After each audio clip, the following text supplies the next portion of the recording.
On appelle ça une garniture de coiffeuse. Complète, en argent, motifs orientaux, fin 19e, début 20e. C'est l'un des objets laissés en dépôt aux enchères Médicis qui ouvraient leurs portes pour une journée d'expertise grand public. On ne sait pas de quoi ces journées d'expertise gratuites vont être faites. Voilà, ça va dépendre de ce que les clients vont nous sortir de leur sac ou de leur caddie.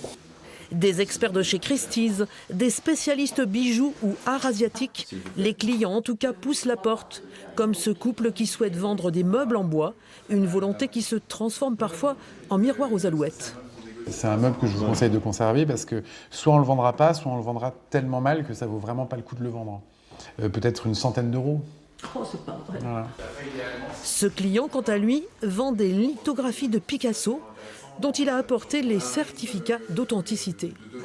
Sous réserve d'un examen de visu et un peu plus approfondi, entre 3 et 5 000 euros.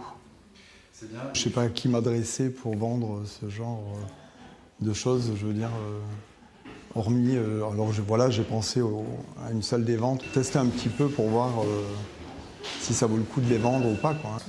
L'hôtel des ventes de Médicis Enchères a ouvert il y a 2 ans.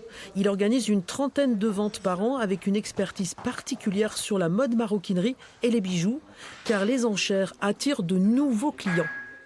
Il a vraiment fallu faire un travail, là encore, de pédagogie pour expliquer aux Lyonnaises qu'on pouvait vendre son carré Hermès ou son sac aux enchères et que c'était pas du tout tabou.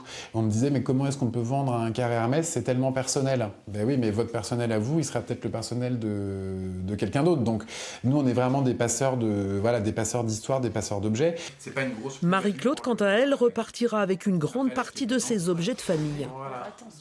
Super, ça m'a donné moi une idée. Ça m'a enlevé quelques rêves, mais enfin...